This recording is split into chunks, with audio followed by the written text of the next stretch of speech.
जय श्री राम साथियों। तो भैया मज़ा आया, इलेक्शन में मज़ा आया है?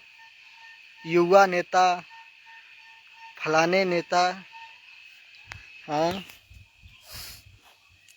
बहुत बढ़िया रिजल्ट आ रहा है और बहुत सुखद अनुभूति हो रही है कि देश में एक मजबूत विपक्ष भी उभर के सामने आ रहा है। क्योंकि बिना विपक्ष के सरकारें मनमाना करती हैं और ये जो सरकार है अब जो बनेगी बड़ी मज़ेदार सरकार होगी। जब विपक्ष रहेगा तो बहुत ही मज़ा आएगा, क्योंकि वो क्या करेगा कि सरकार को एक दिशा दिखाएगी और सब कुछ तय करेगी, मज़ा आएगा। लेकिन सबसे बड़ी बात है कि उत्तर प्रदेश में हमारे योगी बाबा का खेला क्यों नहीं चल पाया। उसका सबसे बड़ा कारण ये है कि आपको याद होगा कि हम लोग अक्टूबर नवंबर में धरना दिए थे और उसके बाद भी लखनऊ में धरना हुआ था। छात्रों ने धरना दिया था और धरना इस बात के लिए था कि रोजगार, बेरोजगारी, इन सारी चीज़ों के लिए धरना था। श्रेयांश का मैसेज आ रहा है। कहिए श्रेयांश जी, क्या कहना चाहते हैं, क्या पूछना चाहते हैं, आपका जवाब हम देंगे।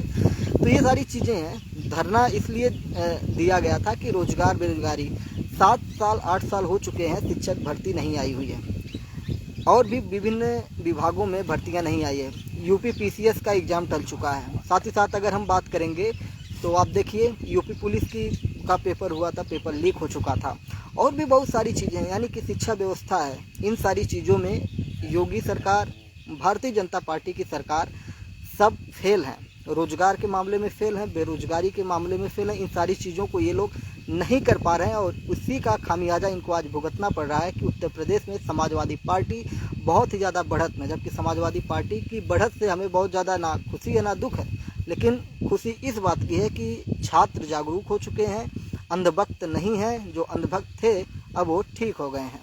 ठीक है, आरसीबी कब जीतेगी?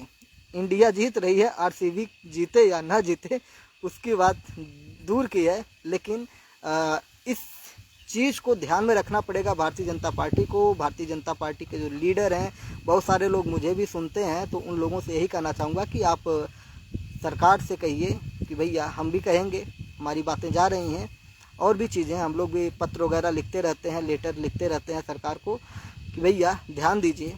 तो फिलहाल अभी जहाँ तक मुझे लग रहा है भारतीय जनता पार्टी की सरकार बन रही है और भारतीय जनता पार्टी की सरकार बन रही है, लेकिन अगर रोजगार, बेरोजगारी पर ये ध्यान नहीं देंगे तो उत्तर प्रदेश में जो 80 का 80 दावा था, जिसमें से वो आधा ले लें वही बहुत है। भविष्य में ये भी सीटें इनकी चली जाएंगी। भले ही धर्म के नाम पर आपको वोट मिल जाए, विधानसभा चुनाव मिल जाए, लेकिन लोकसभा चुनाव में आपने देख लिया कि किस प्रकार से धमाका किया है समाजवादी पार्टी ने।